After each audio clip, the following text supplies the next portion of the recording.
pour ça peut fêter. Donc faites du bien et geste moko au PC Sengo au Bazangi. Alors on va suivre aussi Edi Eli, l'honorable Molangui, donc lui aussi a fait de même. Donc, fêter avec les pauvres, fêter avec Batbazan Makokiti, c'est très capital. Suivons ça.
Merci Mingi, la parole à Pessinga.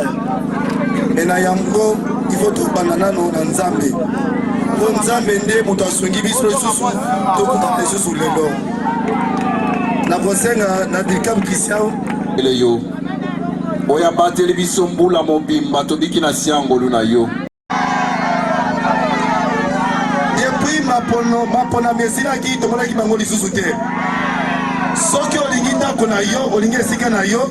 Ozui te kozalaka wana siko balingi suka kokosa biso lokuta na bango oyesa bango ke papa edi abi akotikela bino akotika ata lidusu bokota te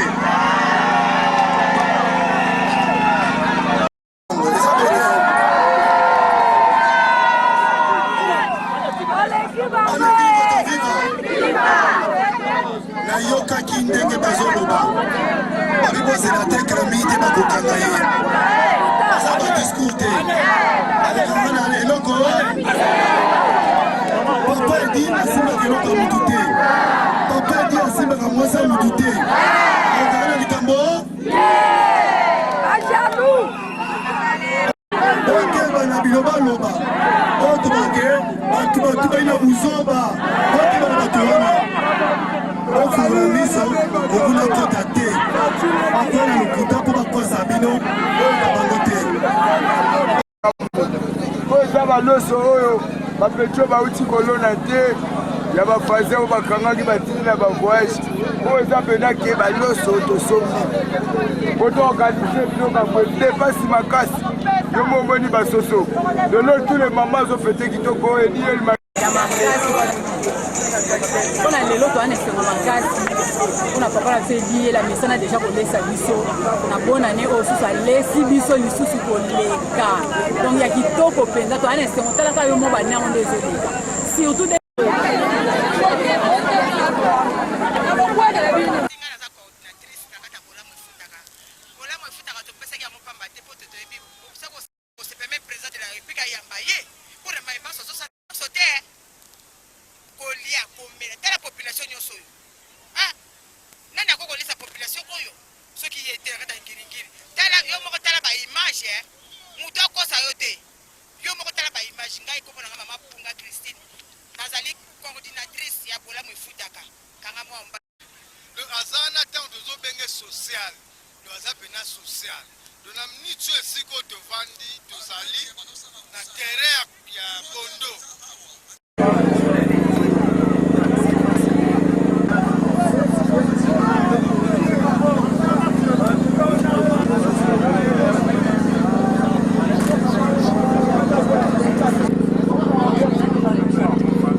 c'était là Eddie Eli, là ici à Boningonae, surtout dans la population et surtout dans l'honorable Mbao Daniel, vous avez suivi l'honorable Daniel, vous avez suivi l'honorable Mbao Daniel, vous avez suivi l'honorable Eddie Eli, donc il y a un geste, ça qui est un mot, nous avons besoin de m'accoquiter, et notre beau s'en a pété honorable Raphaël Kibuka, puis je vais CCTV n'est-ce pas? CCTV vous avez parce que vous faites un malade, n'est-ce pas? C'est chaud, vous faites un malade avec l'honorable Raphaël et aussi très sincèrement parce qu'il va faire un environnement de développement durable qu'on a pu passer plein. Mais pas d'abord partir, est-ce que va fêter? Est-ce que Banaba Martyr va fêter? Le condamnateur à Banaba Martyr, M. Nabi Okito, le fils de Ngam Kissas, le général, le fait.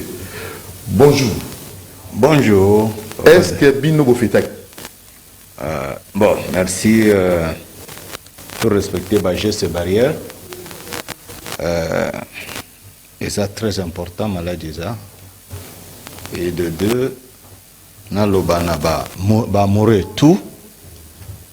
Tokeba na bâtir langue parce que ezali parmi ba pandémie oyeye ba maladie oyeye ba tuberculose ba pandémie eza dans les salives. Il faut arrêter avec ça. Il faut arrêter avec ça, stopper les amoureux. Il faut arrêter avec ça. Amour oui. Et si vous voulez de l'amour, dites à votre partenaire, si vous trouvez partenaire nayo, yebisaï que tu veux les sexes, condom. Les jeunes, est-ce que vous me suivez bien?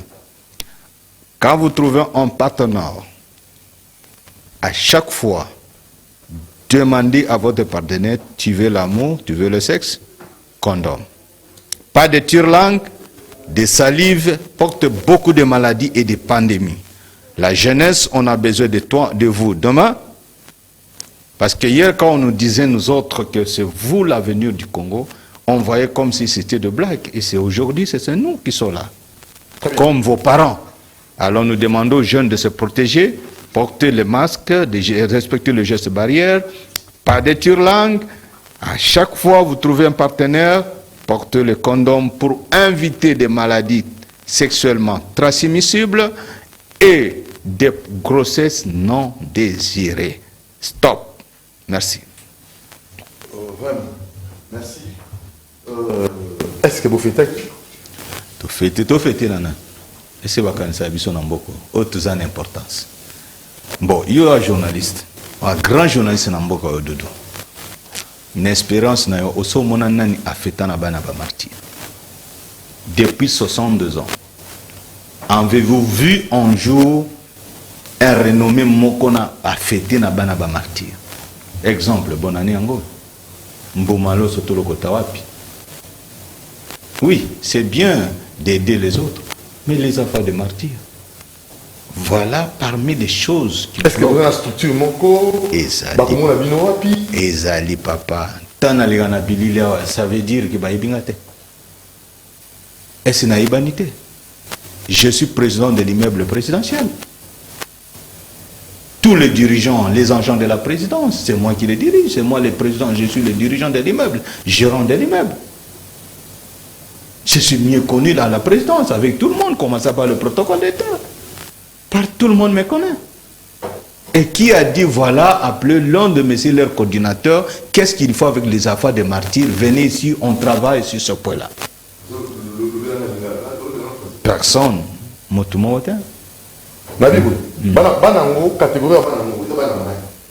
Vous rappelez pour 4 janvier, le 4 janvier, Ezaki ba événement coïncidence. Tout bandit dans la première catégorie parce que nous sommes très nombreux. Il faut commencer avec première catégorie. Première catégorie, Ezali, Lumumba et ses alliés, Kimba et ses alliés, le groupe de Bakwanga et la révolution, groupe de la révolution de 17 mai. Général Kissa Sengandu, Oyo Alobaka, stoppo avec les étrangers, Bazonga Mboka na Bango, poto continuer na Congolais dans l'époque Zaïrois. Alobaka, ba mama batata, botinda bana bakota na armée pour la libération. Ba étranger, bazonga na Mboka na Bango. Si Kengandu Kissa se eloko aloba, ba yoka yembe lelo tuza na makambo tuzo vivre na STT. Parce qu'il a dit non à la tuerie au Congolais. Parce qu'il a observé que Aedaka Museveni pour avoir pouvoir dans Mbokanaï a aidé Rugema Koufi comme Ngano Kisasa Koufa qui avait comme la capitale, adjoint Naï Kagame d'ailleurs au pouvoir. Tant Naïe comment qui a aidé Bazaki 3 a constaté la première attaque Goma, Bukavu, Uvira, Kiliba, 4 villes le même jour, et Baïko constaté surtout dans les champs de canne à sucre na Kiliba, c'est n'importe quoi. Toba Koufinganda que ça salobaki, non. Non. Voilà comment Ngando qui ça c'est mort naïe précipité parce qu'il a dit martyr parce que bommier pour la cause de la nation. C'était parmi les premiers qui ont dit non aux étrangers, ils doivent rentrer chez eux, continuer avec les Congolais. Si vous avez un numéro de téléphone, est-ce que on déconne surtout le roi honorable Daniel Mbaou, est-ce que honorable Dieli, est-ce que honorable Wana et pas seulement Ariete Wamo. Bah il y a un numéro de téléphone là, non? Est-ce que vous avez comment vous avez un numéro de téléphone? Pour tout ça, pour ça, bah non, bah martyr, il peut pas se payer là. Si on a martyr à se payer, et ça ni n'importe. Si on a martyr oh là, et ça ni n'importe. Tant maman veuve, azulosu, maya mi celui qui t'attend Daniel Mbaou à payer ça à l'os. Donc maman elle lit. Donc il y a des gens qui souffrent aussi dans n'importe. Alors, personne un numéro de téléphone. 09 97 55 49 51. Nazongi 09 97 55 49 51. On a un numéro dans la WhatsApp, on a 2-3 numéros, na un nom honnête, on a un numéro moko. Ok, merci beaucoup. Presque déjà après 15 minutes. Hein? Vous comprenez, Moron Djambé, Makonda, c'est à peu près 15 minutes. Vous comprenez un peu. Alors, Tomito sur 15 minutes, de Trenango. Oui, Nini Oto Sali, Penito Salina. Lipanda au Tolukaki. Tu réclames qui en le 4 janvier 1959. Ni nous tous allés dans le à toi qui se trouve burundaise, ils allaient qu'on a su alerte moi ils s'allaient donc remarquer troupes burundaises qu'on a est sud Kivu nord Kivu n'a habité un mot par rapport à ça. Un mot tout ça li na Lipanda toujours Lipanda ngo toté Lipanda toujours toko minimiser en moto tolingaki yango tolingaki indépendance eloko oye épais problème en mboka na biso ezali gérance partage équitable ya richesse ya mboka et mboka na biso yana problème nini parce que nous n'en avons pas les seuls partenaires du pays ou les seuls employeurs na mboka na biso c'est monsieur l'État congolais. Or na mboka soki ezana l'État kaka nazo pesa musala c'est que mboka wana ezali pays censé dans les lignes des pays pauvres. Celui qui donne des emplois au mboka ils sont des privés. Dans le même idée, ordre d'idée, selon chef de l'État Tangwalobi Nazwaki Lokwana, parmi ba dit nae, que tout ça des millionnaires congolais, na fanda qui na sengi na nzambe nanga a inspiré nga, que pour faire de millionnaires congolais, il faut commencer d'abord par les petites et moyennes entreprises et des grandes entreprises. Alors, on a observé dans Mboka avec 700 000 places, il y a travail. Et seulement c'est l'État qui donne. Sur 120 millions en population, ils en ont rapporté. Et qu'on se veut de Mboka Tamukete. Avec 700 000 sur 120 millions, même pas 1%. Donc, souffrance, il faut régner dans Mboka. Si yango na ya na plateau yo Dodo Mutiro yebi bien na proposant chopo na biso chopo letu de façon que basomba 10 parcelles to yakawa 10 parcelles na chaque commune basa na ngonini pour na kusala centre commercial ya banani ya ba congolais pour na kusala des millionnaires congolais et beaucoup d'étrangers. Étrangers, on n'en disconvient pas, mais il ne peut pas être au-dessus de nous. Donc, puis, tout a monté, apparemment. Rien du tout. Même banque commerciale, ce n'est pas nous. Les investisseurs là sont des étrangers, les Indiens libanais. Allez voir un certain Sokum là, pour même donner de la nourriture aux agents de la présidence. Ils sont venus me voir. Nabio Kito Yoza Moko Nabiso Legana TV. Kendo Lobilabiso Makamoto Moniku n'est pas Sokim. Non, ils ne sont pas venus ici. Il y a une fixation. Oui, normalement. Il y a une solution. Solution, oui, c'est là que tu trouves solution.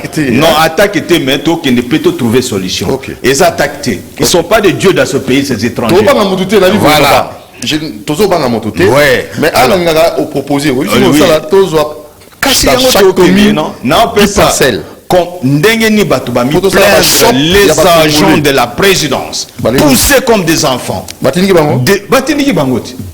Batindi Bango le kola bana de 11h à 23h, c'est toutefois être servi. Oh. Salle sans kiti. Ah bon? On trouvait même dans l'ambassade de Awa, au vide de nos autorités nationales. Nous partons chercher des visas. Batele Misabato Libanda Sadake Ezate. Où est nos autorités? C'est comme ça au Congo, personne ne respecte les Congolais, à l'intérieur qu'à l'extérieur du pays. Bilokwana, il faut tout tikayango. Il faut tout tika bilokwana, mo ba konzina biso ba le kanaba ambassade. Ko vérifier salle d'attente ya bato nyonso ba ko senga visa na ambassade.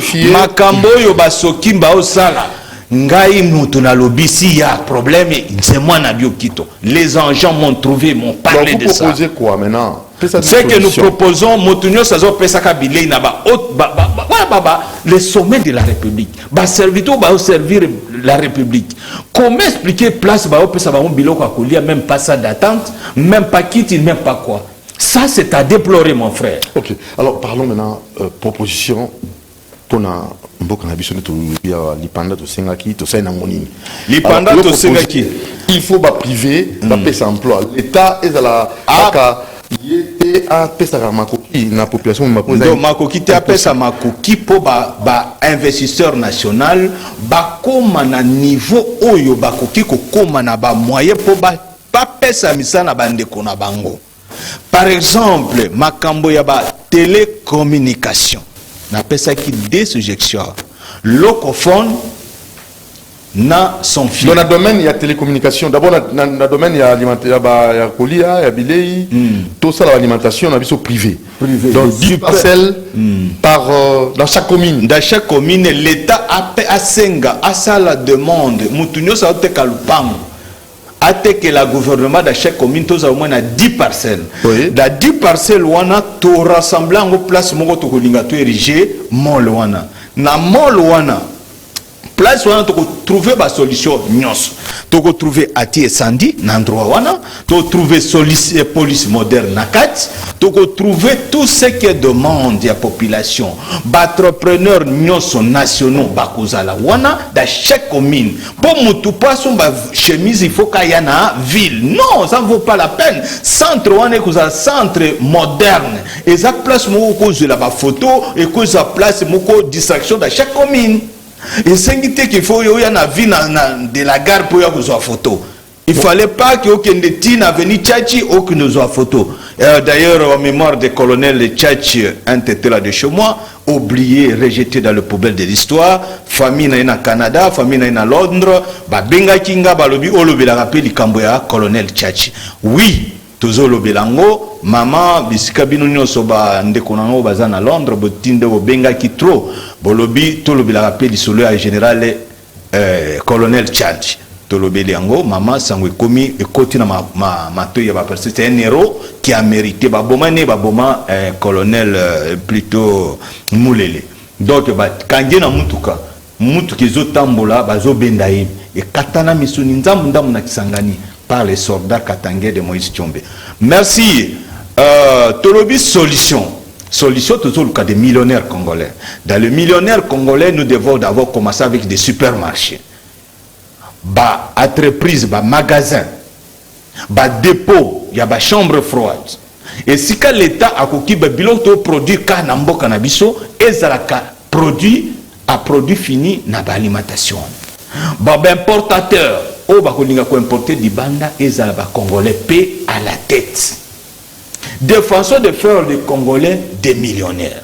Na société à télécommunication, na proposé des sociétés à télécommunication na gouvernement na biso. Locophone et yena kombo ya lokolé. C'était une manière de nos ancêtres se faisaient communiquer. Ils se communiquaient comment? C'est avec lokolé. Yango tolobi to moderniser et loko yizaki ba kokona biso to biso ba congolais mboka ni na tribune ba yibi lokolité lokolé za ba tribunos na mona même na befo national langue nationale il y a toujours lokolé qui parle au bien les mandis sur loko fond on ezali société ya biso moko ba il y a biso moko to tia société na biso ya télécommunication locophone et puis deuxième société ezali sans fil donc sont dans le fil. Voilà l'inspiration, Dieu m'a inspiré, c'est là pour que l'État congolais ait un moyen, et soit un génie, n'est pas un génie en matière d'infrastructure, papa Fafa, ingénieur Fafa, ou tout ça que senga na bakonzambo na biso ba tia maele na ndeko wana ba poété parmi bateau domaine infrastructure Fafa mérite. Donc c'est un monsieur oyo akoki komemela biso quelque chose de plus. Fafa sentiment. Voilà. Merci. Alors, Tozana Bosenga, deux sociétés wana. Ceux qui gouvernement teba moyens rassembler les ingénieurs. Je pense Namboka Nabiso, Tokoza na misale belé à partir de la société wana, deux sociétés wana, Tokoza te belé na société à supermarché, na magasin de petites et moyennes entreprises. Voilà côté agriculture. kotia ba moyen ebele ba produire ebele loso ezala produit ba loso to mona wana mais vous avez banzela puis 5% ya ba route eza asphaltée eza mawa trop tant il faut banzela chez moi dans les Kasaï j'ai suivi le chef de l'état parti Sikali Kezali o ka mawa ya ba balabala na Congo tokozwa développement ndenge kan na mboko avec dans ces conditions-là. Je vous dis par exemple, le Sankuru n'a jamais connu même pas 10 000 $.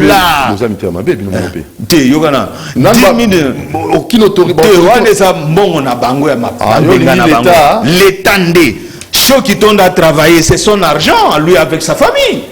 Mende, je sais que vous allez citer, c'est son argent, lui. Vous allez citer de François Olenga, c'est son argent. Moïse Kanga, c'est leurs argent. Ils ont travaillé pour leur famille. Ils n'ont pas venu pour servir les Sankourou. C'est l'État congolais qui doit servir les Sankourou. Le Sankourou a donné beaucoup des enfants qui ont soulevé les drapeaux dans ce pays très haut. Commençant par l'incongolité dans nos ancêtres jusqu'à nos jours. Nous sommes là pour défendre la valeur nationale. Le peuple Congo et les Tétés la tient aux clés de l'histoire de ce pays. Mais le Sankourou n'a rien, mon frère. J'ai vu, et d'ailleurs, c'est ça en polémique. Babengingaï partout. Nabio Kito, yo le fils du terroir. Ndeni ni chef de l'État, comment na l'autre comme na chef lié à province. Et créer polémique. Ndeni chef de l'État a commis la terre d'avenir, ça veut dire Wembonyama Mabele à Lumumba.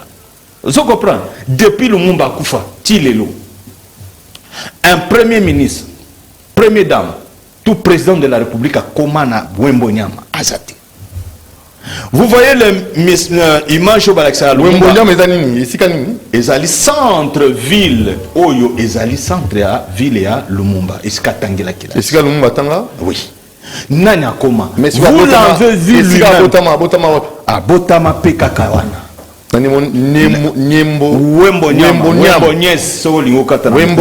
Wembonyes.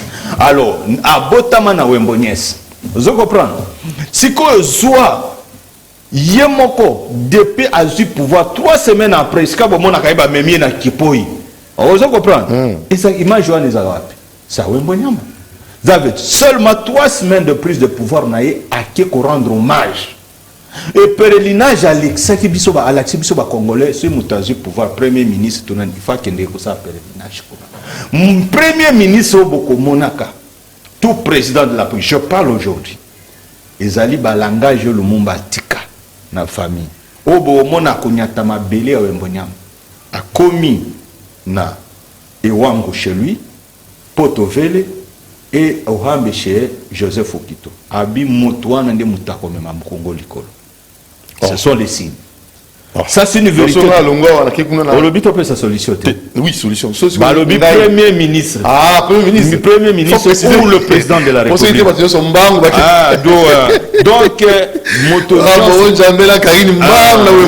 Donc ça veut dire bana Wembonyama mabele o ba vous conditionnez ça. Motonio soyo aondana ni rappeler badala likamona. Ba tolobi tozoloba solution te. Toyaka pona solution. Balobi boy Lumumba loba. Ndenge na ye boy sima na ngai premier ministre bomona ka liboso ayiko ni atama beleo to président de la République ye muta mema mboka o likolo. Vous comprenez? Mais tilelo to observer ma beleo wana nan to moni président premier ministre était depuis à Koufa. Ni na mo beleo wana. Les terre d'avenir. Il y a des secrets. Nana ebisio. Moi je suis de la famille. Bochani na beleo wana. Tetoyebi. Ceux qui baillent au Yib Sabang. Ceux qui baillent dans ma béléwane, il y a une rivière, moko ba bengi rivière Lukumu. Il y a des secrets. La plus puissante rivière du Congo, ba benga au rivière Lukumu. Deuxième, l'Elanya. Troisième, l'Otembo. Ces 3 rivières, ils ont un secret minel. On a aussi solution. Donc, ceux qui baillent, ba commis ici, on sait ce que le chef coutumier va aller dire. Et bah la Kambolo Mumbaloba. Donc, vous êtes là, tous la tomona oya komaka kuna ngana kaisaki na fana ikimia moto ligina be mission oh tolo te parce que Lumumba il fallait tomona oyo akokende de lui-même Sabatinda est-ce que tu tinda bato te na otinda te mais tout le monde souffrance. Vous la presse, non? Non. Souffrance. Chef coutumier potovele le groupement. Ngande na yamba bato nyoso baza na groupement nanga. Tcheko vele bauti tcheko asaka na lubefu. Yena shinga vele. Deux au fuku, un au fuku de bauta ni wango. Lotai bauta na yenge. Côté à Bangano Kisasi, côté à famille Maman Nanga. Potovele Ndebiso. Donc les 6 villages qui composent le groupement historique Oba, leader Okagana Sanko, et Sika Babima Kawana. Lumumba, village d'origine na Yangwana. Général Olenga Nicolas, village d'origine Wana. Général Ngandou Kisasi, village d'origine Wana. Donc, ce est une histoire Wanande. C'est pourquoi j'ai dit, Mokoloba Koma, Bakoko, Bache Koutime, Bako expliquer. Il faut qu'il va fungoli pe mitema na bango, ba yebsanga oyo na otoloba. Parce que c'est ça. Alors, tolonga na kotia Sankuru, na ebike Sankuru ba bengi trop bandego nanga. Nabio Kito azana monopole à solution Sankuru te. Et je sais que Bolobi est à la côté à Lomami, maman kangoma mpona. Est à côté à Lomami, est à la côté à ya Sankuru, Kasai oriental, Kasai central partout. Nayoki bato ebele balobi non normalement. Bosepelite bilongi akala au président Inabango te bande konangai. Ce sont nos aînés. Ce n'est pas aujourd'hui que je parle ça pour la première fois. Ba aînés Nabiso, ils ont leur place dans notre espèce Grand Kassai. Biso pe toza na place Nabiso dans les Grands Kassai. D'où nous envoie de la place nous tous dans les Grands Kassai. Vous comprenez? Donc na osenga na bandeko nanga nyoso place na bino eza na Grand Kassai. Ba ene na biso bazo mériter pe ba respect ba injure toza na bango nzamba yebi yemo kwa yebi toza la jaloux na ba ene na biso te. C'est le message que j'envoie à tous les citoyens de Sakuru et du Grand Kassai en général. Tondima ba ene na biso ba koza na biso ba orienter biso ba ko aider biso. Finissons-en dans Likambo Est. Likambo ya Est, je nalobaki ya muke awa tobi ngando kisasi aboyaki makambo. Alerte. Ezali toujours de façon naïbsa bino nalobaka ngo chaque fois na télévision. Donc tout ça pena tes pays terre promise, tout ça na ngo pena pays prophétique RDC. Donc pays non les pays convoités du tout. Tango à la mort de Dadaye, CNN, RFI,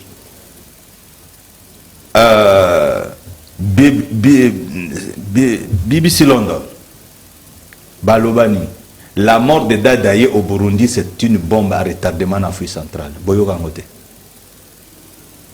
C'est ce que nous déplorons, les systèmes de Boro de l'Occident. Civilisation Oyo, Oba Yelabiso, Ezali, civilisation, Yaba, traître, des génocidaires, Yaba, assassinats, civilisation des barbares. D'où nous savons déjà tout, nous comprenons tout maintenant. Alors maintenant la solution pour finir, nous voyons même ce qui se passe maintenant au Mali. Bengi, j'appelle à tous les Maliens et l'opposition malienne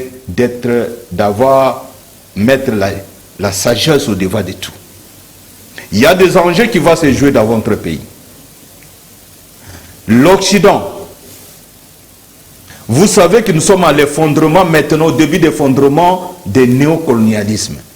D'où les Africains doivent se préparer maintenant, comme je l'ai toujours dit dans ce plateau, avant de prendre possession, il faut prendre position. Nous devons maintenant, l'Afrique tout entière, de prendre position de ce qui va nous arriver. Tozali na tango to komi tozo kenena effondrement, il y a néocolonialisme. Ces gens ne vont pas abandonner, il faut créer des stratégies. Maintenant, nous demandons à tous les Maliens d'être derrière votre président. Et nous demandons à tous les pays frontaliers de Mali d'être derrière les autorités du Mali. Le CEDEAO, nous savons que vous êtes les marionnettes. de l'Occident, qui ont joué pour l'Occident, nous vous demandons, sommet Nabino Bozo Kota les 7, de ne pas jouer avec le Mali. Alors, le Mali, c'est autre pays. Je dis bien, j'ai parlé de CPP. CPP, ça veut dire quoi? Congo, mon patrie, Afrique, mon pays. C'est notre pays, l'Afrique. Congo, ma patrie, Afrique, mon pays. mon pays. C'est pape. Voilà. Ça veut dire pape. Congo, mon pays, mon patrie. Et Congo, mon pays, c'est bon? Congo, mon patrie, oui. C'est dans le sens où on a évolué les mots de mots. Congo, mon patrie. Ma patrie. Ma patrie. Oui. Et Afrique. Afrique est mon pays. Mon pays. Alors, d'où la solution? La solution, dans notre pays, il y a ceci. Il y a 5 points. Le premier point. Donner le ministère aux affaires religieuses. Nanzambe. Domaine nous sommes ça va créer le ministère. Il faut ezali obligatoire. Ministère des affaires religieuses pour te résoudre makambo ebele spirituel ou même scientifique pour l'indépendance spirituelle réelle. Oui, tu peux résoudre ngona katiwana na sengi na papa Kiangani bokota masolo serviteur ya Nzambe nyoso azali vrai serviteur tolité pour na ministère na biso wana religieuse. Deuxième point, hein, deuxième point, de donner la dîme à Dieu.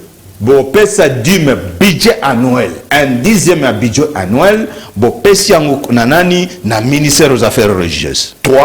Troisième point, la réparation.